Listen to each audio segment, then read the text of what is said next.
So, retail lighting.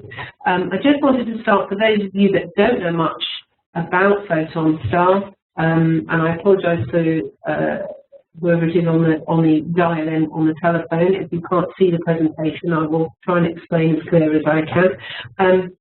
Yes, so PhotonStar was formed in March 2007. We launched our first lighting product in 2008. We're an AIM-listed company, listed in 2010, and we have a deep understanding of the LED technology and the lighting market.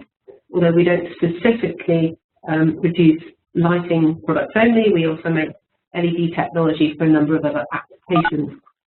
We have a number of patent families, very strong intellectual property and R&D base, and our business units include PhotonStar LED Limited, we make LED luminaires and manufacture those here in the UK. We also have PhotonStar Technology Limited, where we make light engines both for other lighting manufacturers and also for specialty applications such as medical devices. Camtronics Vale, also based in South Wales, is a subcontract electronics manufacturing facility, one of the largest in Wales, and whilst they do make products for the luminaires, they also make non-lighting products for other people.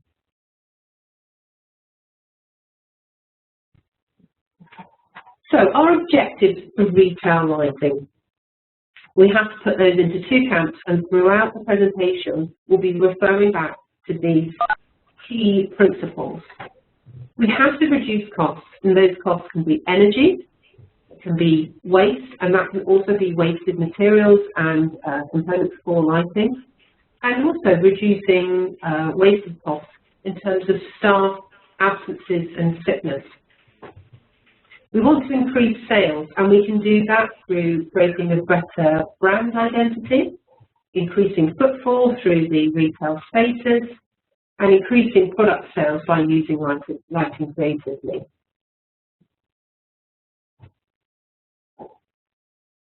Retail spaces are inherently dynamic, and again, something we'll be referring back to throughout the presentation.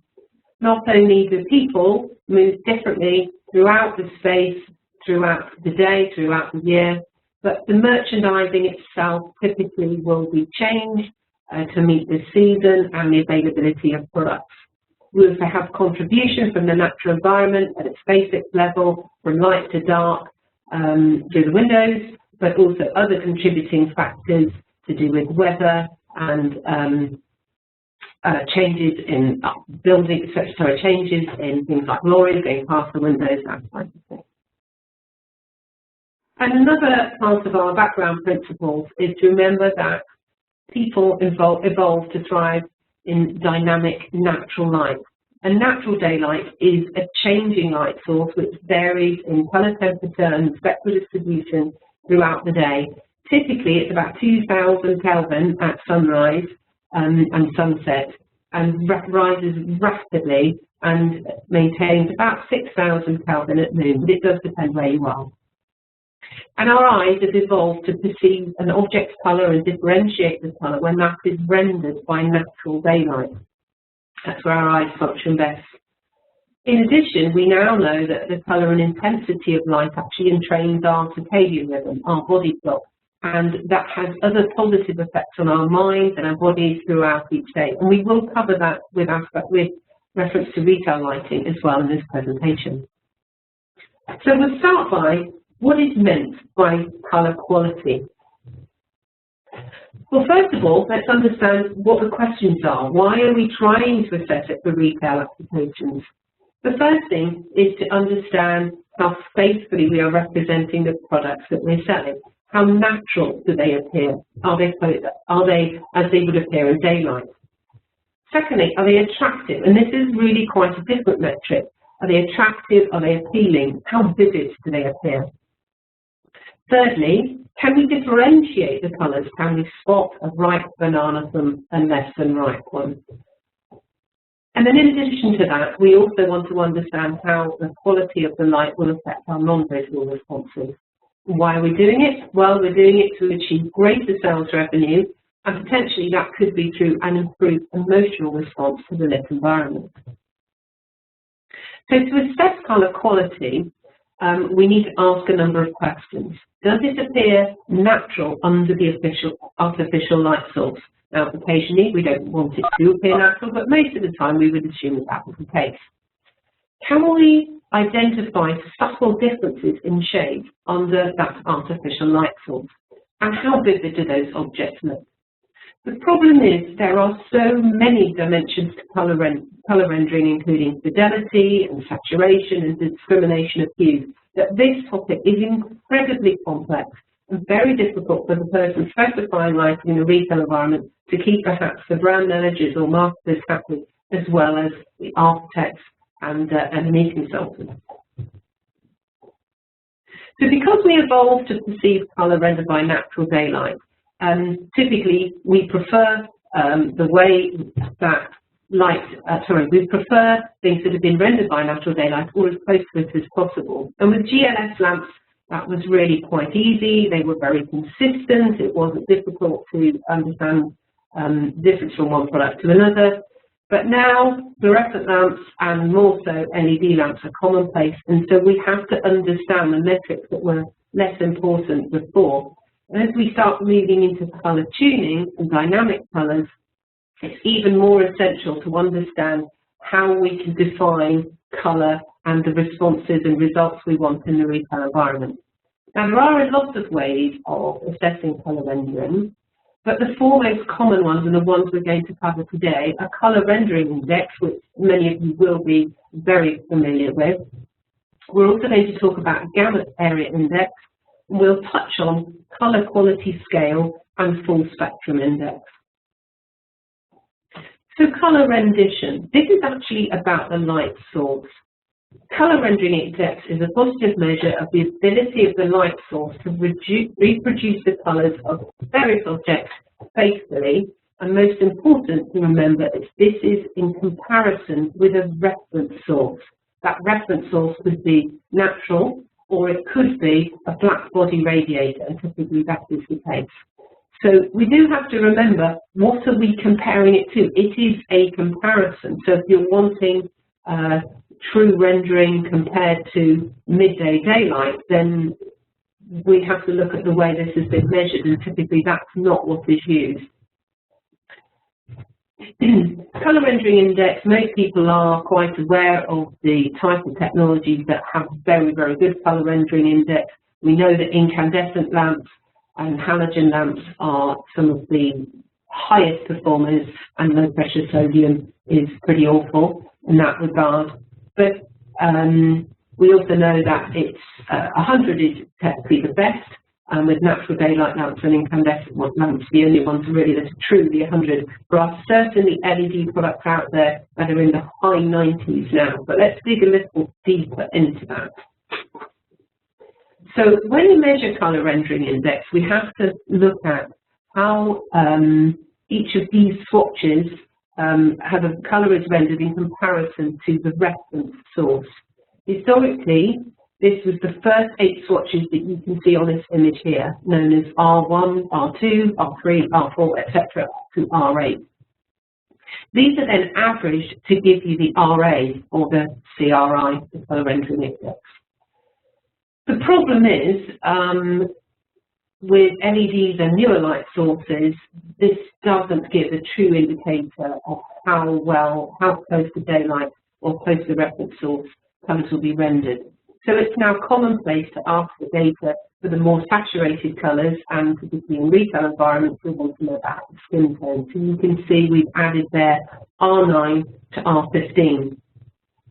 You should be able to get the data for the individual swatches if there's a particular colour you're concerned about. And you should also ask your supplier, are they using RA8, the average of those first swatches, which looks at the pastel colours, or are they using RA15 to average all 15 swatches? And you can ask for both sets of data. So as I said, CRI doesn't really work well for some of the non-standard emission spectra, and that typically is LEDs. And the problem we have here is this averaging of the first 8 swatches. So it's very important that you ask for better levels of data, including the individual swatches. You can see if some of them fall very low, It's very common with lower quality LED sources or lower cost LED sources to perform quite poorly in the red in the R9, typically under 20. And that may not be a problem in your application, but you will only get that information if you ask for the individual swatches. Otherwise, an RA80, an average of 80, might make you think you've got a reasonable CRI, but in fact the R9 is still very low. Gamut area index. This isn't a new metric. However, for retailers, really essential to understand this metric. So we can use the same 8 test colour samples, in this example today, or we can use the same 15 colour samples as was shown earlier for CRI. And then this is plotted into standard CIE colour space, and you can see it makes a polygon. And the gamut area index is the area of that polygon. And again, we are comparing it to a reference source. And again, if you're trying to replicate light that looks like halogen, you want something that has a polygon very similar size and shape to that halogen would have given as well. And you can see they're really, really quite different.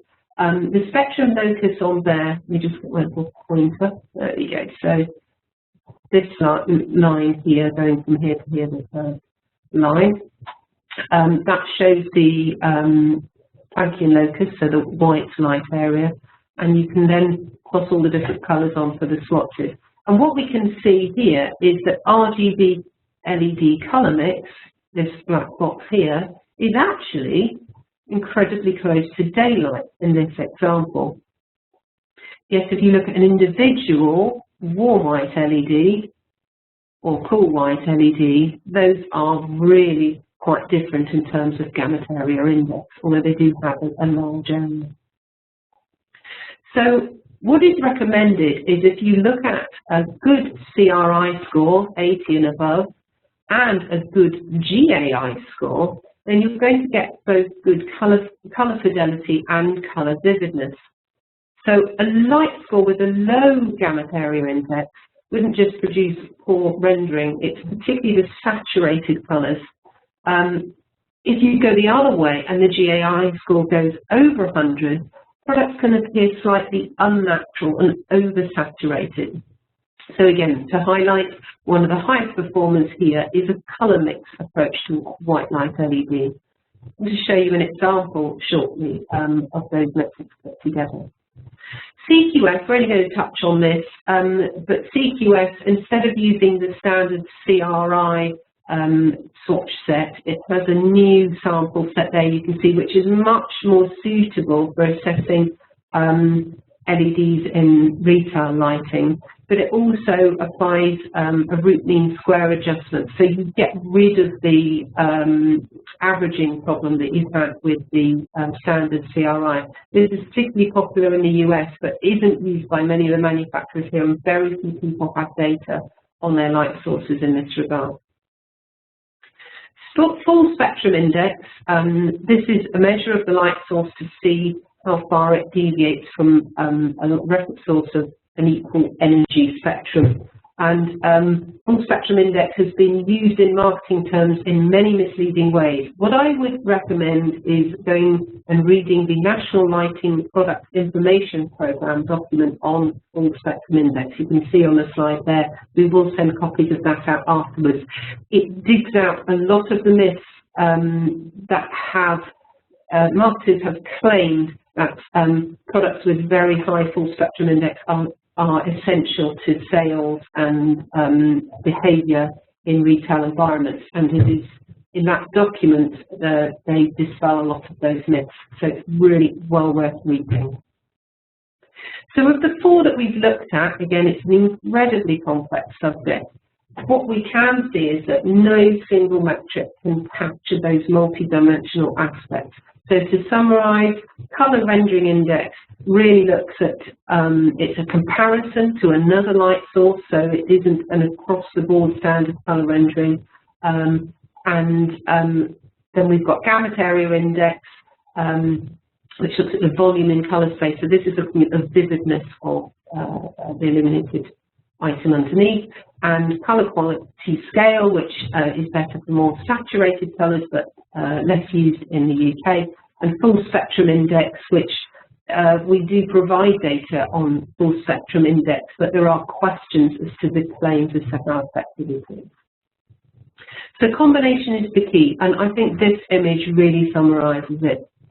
The ASSIST program in America, which supports retailers trying to put good lighting into their stores, they recommend that you look for a CRI score greater than RA80 and a GAI score between 80 to 100, and you should then get this image on the right here, where you've got not only a natural looking product, but one that looks vivid and appealing. So this is a combination. If you only have CRI, you've got on the left there, it might look natural, but perhaps doesn't look appealing. And obviously it depends on your screen as to how appealing these do look. I'll be specific. So in summary, no single metric can capture the multi-dimensional aspects of colour rendering. CRI, so whether it'll appear natural. Full spectrum index will help you with colour discrimination, very, very small colour variations. Gamut area index shows saturation and vividness. And CQS does attempt to combine the two. So you need two metrics to truly assess colour rendering and colour quality for retail applications, and a good LED product supplier should be able to supply both CRI and GAI data for their products. But the other thing is, what about this over time? And again, your manufacturer should provide you with maintained colour rendering index values. They should be able to give you a projection, or it should be test data, in fact, at 6,000 hours, but also a projection over a longer period of time, showing that the CRI value should be within 3 points of the original CRI value. So, for example, if it's shipped as an RA80 product, it shouldn't go below RA77 after 6,000 hours. So on to a slightly different topic now, colour shift. So this is not about colour quality, this is about the colour shift itself. So correlated colour temperature, measuring our white light in terms of Kelvin, gives us a definition as to how warm or cool the white light appears. And there on the CIE diagram, you can see the black body locus with all our CCTs on there. So we've got our panel light down here, and our noonday sun would be about here.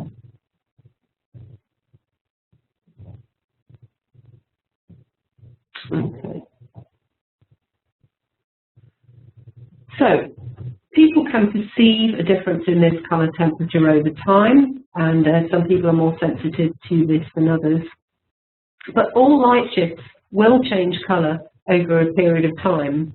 And so if you choose to install lighting of a particular colour temperature, what are those factors that you might have to consider? Well, the first is thermal management. We're going to come into a bit more detail on just how much impact thermal management will have over the colour of your light source over time. The shorter term one is dimming, and a couple of different approaches to dimming, and most people are familiar with halogen sources warming when dimmed, and often people like that, but all light sources will change colour when they're dimmed. And of course age as well. We're now looking at 50,000 hour life for our fixtures. What will our products do over time? So colour temperature and thermal management.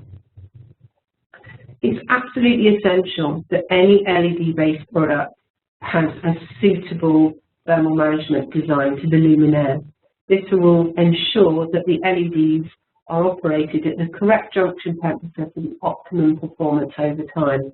This is just one example here. This uses an RGB system, and it shows that if a junction temperature of 20 degrees, we would get a 6,500 Kelvin white light from the unit.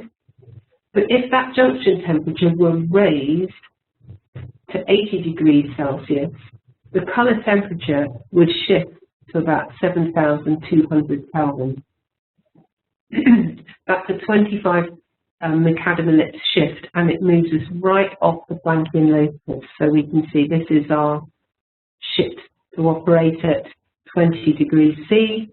But you can see how we're coming off the Planckian locus here as the product is overheating. So I've just popped this diagram in down at the bottom here so we can reference it back. That's our Planckian locus in the CIE colour diagram. And this is the same line here, just so kind of zoomed in so you can see it. So colour, particularly if you're using colour mix LEDs, can push it off the Planckian locus, make it a bit green, make it a bit pink.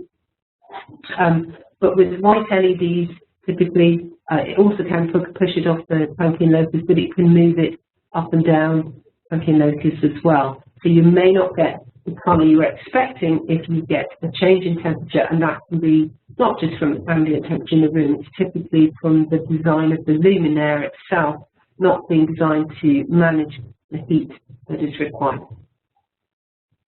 Colour shift when dimming. So all light sources will colour shift when they dim to some extent. And we use typically we use two different dimming methods with LEDs, or there are a few more. One which is to vary the forward current, and the second which is pulse width modulation. And pulse width modulation is less likely to cause temporary colour shift during dimming, but there will be some whichever method you use, but varying the forward current certainly will see a noticeable 2 or 3 macadam ellipse is typical. Most people can see a 3 macadam ellipse change. So now we're coming on to different ways that we can colour tune LEDs, which is a new opportunity in retail lighting. And this will call upon some of the items I've just talked about. So the first way we can produce a colour tunable light source for retail application is we can simply mix warm white and cool white LEDs into one board, one luminaire. The problem we have with this, just actually going to go back one slide a moment, is if you start with full white LEDs here and then you move to warm white LEDs here, you will see that to go from one to the other, you actually will come slightly off Planckian, so you're not going to have true white light as you go through the middle of your tuning range. We talked earlier about gamut area index. Gamut area index is superior with RGB colour mix LEDs and not with the white LEDs. Of course, you're then limited to white light only, and there are many more creative opportunities with colour mix approaches that we're going to come on to in a minute. So just a standard RGB using DMX theatre style colour control, this could have very good gamut area index, but it's difficult without microprocessor control to maintain true white light and on Planckian tuning. And so it could be very unpredictable both in the short term and certainly unpredictable colour over time as each of the coloured LEDs age differently. So the popular approach now is to use an embedded microprocessor within the luminaire, and that can allow us to achieve a number of different things. First of all, we can maintain very good gamut area index and CRI. It's the retailer's dream. It's products that look vivid and are true to natural daylight. We can also have tight control of the on-Planckian tuning. We can have true white light, accurate colour temperatures, but at the same time, we can choose to give accurate pastel colour points, specific colour points that might render a particular product, such as baked goods or meat, in a better way than white light would alone. Advanced systems also have active feedback in, so they will monitor the delivered light and add in an extra level of stability over time. No matter, even if the luminaire is getting slightly hotter, it's required to be dimmed, and any aging, it will be able to compensate and give you the required light output, no matter any of those effects. We can also add in specific control for non-visual effects. We're going to come into that very briefly towards the end of the presentation, but we are starting to learn now that particularly the bluer part of the spectrum can have some interesting behavioural effects on people that can be employed in a retail application. Some new products that are just hitting the market really in the last 2 or 3 months, and certainly I'm aware that Philips will be launching one at Light and Building, are adding in specific wavelengths that can allow colours to kind of pop out, so more towards the ultraviolet end. I believe the Philips products will be called crisp white, although whether they'll have a tunable version isn't clear yet. But yes, adding in UV and other colours to have some more interesting responses, and these are particularly useful for clothing retailers. The next thing is high colour quality that we've been talking about, high CRI, high GAI, always have a cost in terms of efficiency and performance. And when somebody isn't looking directly at the product illuminated, you could potentially reduce the colour quality, still create the light levels for safety and vision, and save some energy by increasing efficiency temporarily. Resilience and demand response is a subject that is new to many people in the lighting industry. My belief is that by next Christmas it will be on the tip of everyone's tongue. Resilience means how well a building can stand up to fluctuations in available power from the national grid. Demand response means how able a building is to reduce the amount of power it's using as the national grid requests them to reduce their power use. And there are some financial benefits to this. These systems are already in place. They're not yet as automated as they might be, but lighting has a huge opportunity to play a part in this. We can put some backup systems in. We can work with DC grids to enable us to ensure our lighting in our stores remains on no matter what the available power is. And also we could choose to reduce our light levels to perhaps have a financial reward given to us by the demand response aggregators at times of peak demand throughout the grid. We'll be doing other presentations on this topic if anybody's interested.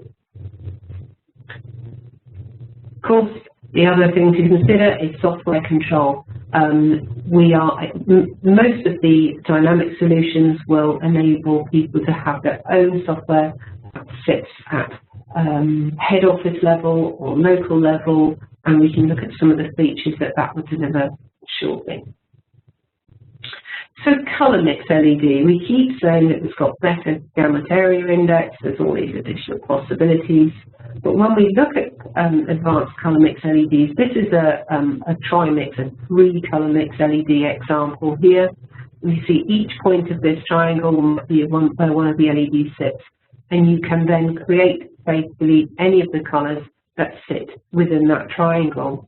There are several manufacturers who virtually put 3 colours in now. They might put additional ones and perhaps boosting with some white LEDs as well. So our colour mix approach is called Chroma White, although there are others out there. And what we can see by looking at this gamut area index diagram is that in fact Chroma White or a colour mix source actually has much greater gamut area index than the halogen. So this means that whilst the halogen might be very, very good in terms of CRI, right the way across the board, we've got the 95 RA there and good right the way through the R9. In terms of vividness, measured by gamut area index, actually the colour mix source is far greater area on that polygon and closer to natural daylight. So it is in fact superior when we are measuring our colour quality in terms of gamut area index, although in this case similar when it comes to CRI. You will notice that the R9 is especially high, and one of the reasons is this is as it's tuned to 3000 Kelvin. Typically the reds might be higher at 3000 Kelvin, although as we go towards the cooler end, inherently those are going to drop. So what are the applications for dynamic colour? Well, in product lighting, we can deliver specific colour points to make products look more attractive. Now that could be on-plank in white light, or it could be off-plank in specific colour points, red for meat, etc. I'll just show some photographs of that in a moment. We could do that by remote control. Perhaps we would have barcodes. So our lighting system, we could just scan the barcode of the product, and the lighting would be optimized to illuminate that product correctly. And that would help us to support changing layouts so that merchandisers would already have integrated instructions from the marketers as to how they will go to lay the store out. And as much as we want to add in specific colour points, we do now know that some products are damaged by certain wavelengths. Bacon and some meats have specific wavelengths that should actually be avoided to enable the product to stay fresher for longer. Again, another cost-saving possibility.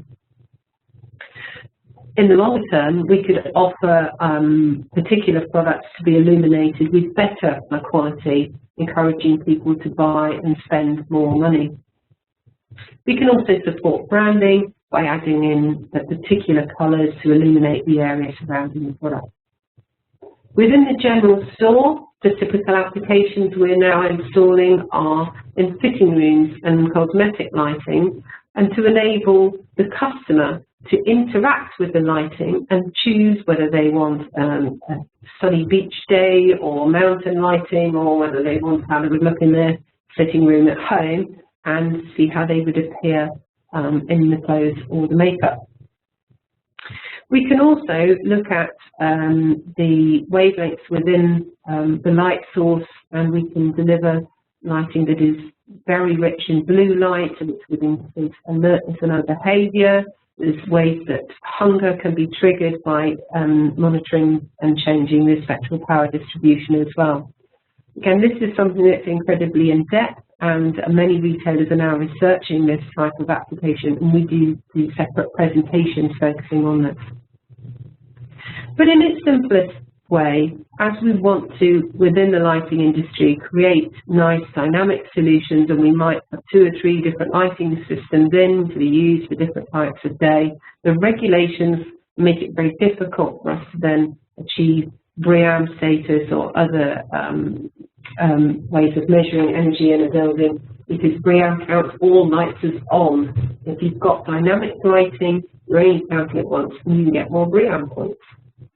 And again, branding is sitting on that list again, enabling us to brand for football season, for products, or however the merchandisers choose to interpret branding in that application. So we talked about using specific colour points to make products sell better. Again, this isn't new. We've been using gels, we've been using specific fluorescent solutions, but it has meant that the light that goes into the meat counter can only be used in the meat counter.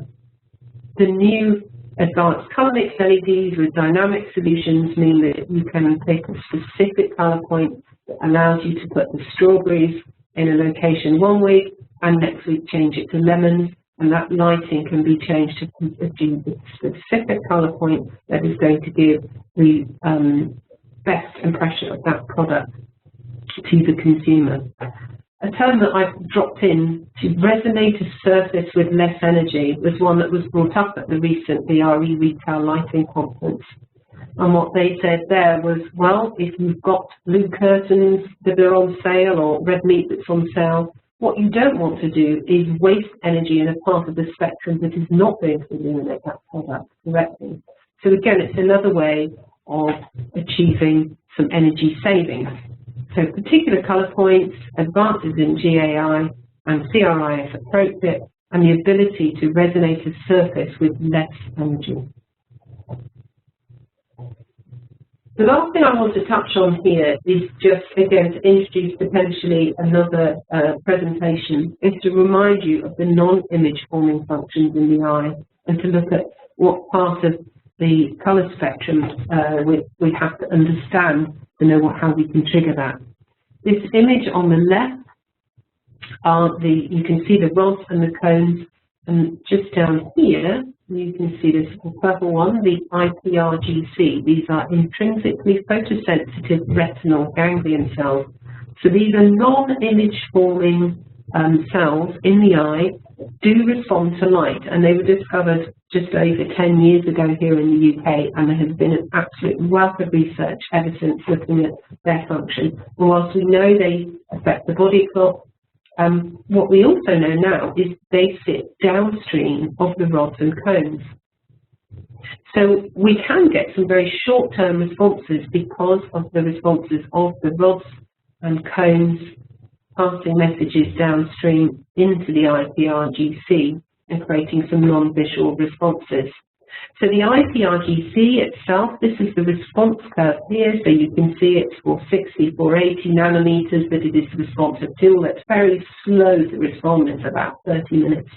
But of course we've still got the signals coming in from our rods and cones, and those cones very, very fast response times as well. So this is something that retailers are going to start to understand. Lots of research out there. One or two of the major supermarkets in the UK are doing some specific studies and sponsoring some PhDs in looking at how we can take this understanding and sell more products, because that's what it's about. The Internet of Things is a bit of a buzzword that is going to change everything. The Internet of Things is about things connected to things rather than people connected to things. If you were at EcoBuild recently, you'll see we did a whole presentation on lighting in the Internet of Things, but we're just going to summarise it in terms of retail lighting. Lighting is a grid. That means wherever there are people, there is light, there is lighting, and that enables us to use lighting to collect data. What might you know about people through the connected world? Well, part of the connected world is your smartphone, perhaps your activity monitor on your wrist. Most people carry more than one smart device, whether that's an iPad, a second phone, a Kindle, or whatever, and those things know an awful lot about you. And because retailers have been using the data collection possibilities of the World Wide Web for many years, retailers have more information about you than perhaps other people who use lighting. So they probably know from your store card, your loyalty card, what the shopping habits are and your preferences, where you've bought before, which websites you've bought from. They probably know your skin colour, your eye colour, certainly know your gender and your age profile. But what they can know in the future is they will know where you are in store. And again, Philip has done some demonstration cases where they're using the lighting to identify as a grid where somebody is in the store. And for a long time, retailers have taken this information that they already have, and we've used it to sell products online. I'm a marketer, that's what we do. We make our websites personalised to the person visiting it. We know who you are through the use of cookies, and we can change the screens to give you a more personalised and appropriate sales journey. And we can now do that in a shop as well. If you've ever been on a website and wondered why you're now looking at a car website, yet it seems to have come up with exactly the skiing holiday you were looking at a week ago on an advert on the sign, that is the same type of thing that we're wanting to put into real stores. We use that from the knowledge of where you've been before and who you are. So a personalised selling environment which uses lighting both as a source for collecting data and as part of the way that we're going to personalise the environment. We could do a number of different things. These are just some ideas for conversation. We could highlight preferred products, potentially upsell the products if the system knows that you're used to buying more expensive items. Lighting could be changed to suit your age and your visual abilities. You can use it for product locations. We're trying to find something and the lighting could be changed to help you identify where the product is. And again, there are some examples, real-world examples of systems that do this. We've already talked about the preferred lighting for me for fitting rooms and cosmetic counters. But with the Internet of Things, this can become automatic. It knows who you are, it can light the environment so you look at your best, so you're more likely to buy the product. We'll skip that one because we did cover it slightly earlier. And also, because the Internet of Things, we will know where people are, we can reduce the colour quality when no one's actually viewing the product. People won't notice, but still could save energy. So the key to these exciting possibilities is lighting that must be dynamic, and we want full colour quality control. Logically, it's going to have some kind of wireless element because that's how the Internet of Things works. And we're going to need software that can interpret the data, bring all the things together, interpret the sensor data, taking the data from your phones and smart devices. It doesn't necessarily mean you're going to be looking at your smartphone. It means that the environment will be changing around you. So now the scare stories. So if we can do all of these things with lighting, we can make products look better than they really are, look fresher than it really is. We can encourage people to look at products that spend slightly more on them than perhaps they originally planned to do. What are the ethics surrounding that? And this really is a point for discussion. I don't have answers, although we'll come on to what we think our safe guidelines are. But is it actually okay to make products look better than they really are? And what is better? If we're trying to say, well, this is how it would look on a sunset on a Caribbean beach, maybe that is okay. But if we're actually making those colours look brighter or slightly distorted, is there a question there? What about the sale of goods act? Is that a problem? Are we breaching the sale of goods act by making something look different than it really is? If we make things look better than they really are, what is the cost of those returned goods? Now, the retailers that I met at the BRE Retail Conference recently said that they had a very high cost of returned goods where there was poor lighting, where people thought they got a black jumper when actually it was a blue one.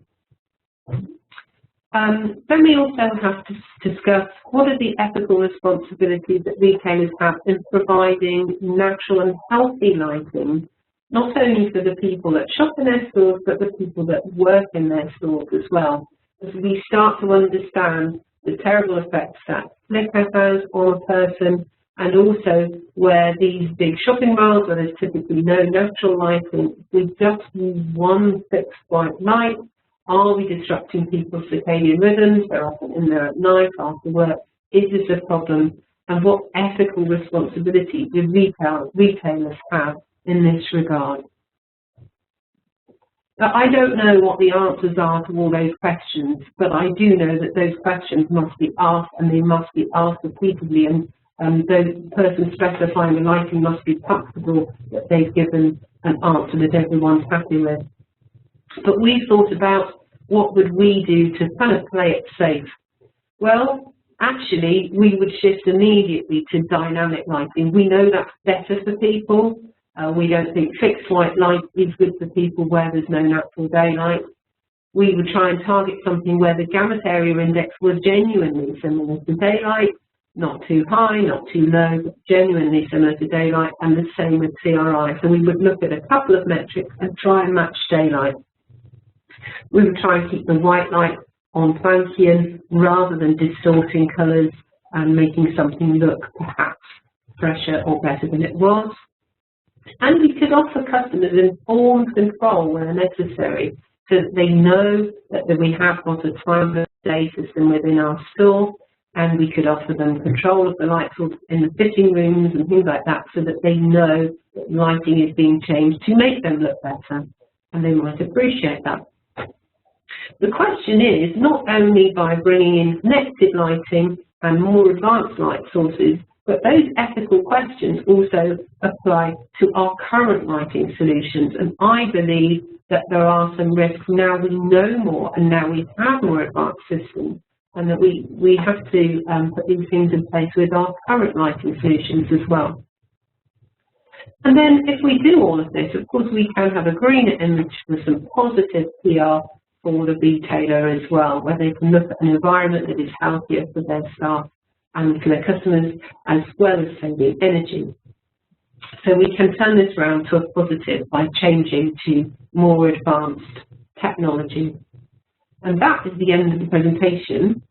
So just checking if anybody would like to ask questions. I think actually everybody is now, yes, everybody is now on a computer. So if you look on your screen, there's a chat box, and you can ask a question. You can use the drop down to either ask the question to a specific person, so you can ask PhotonStar LED, which is me, or you can put it out to everyone for points of discussion. And I'm very happy to welcome points, the ethical points that we talked about, some discussions there as well. Okay, nobody's typing yet. No? Okay.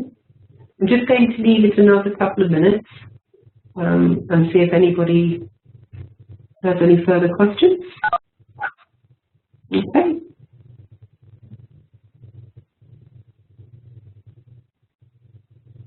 No? I think we're good. Right. Well, thank you very much, everyone. And those of you that sent me a couple of messages to say thank you as well. And we will be sending out some follow-up materials afterwards, along with announcements of our next webinar. Thank you very much.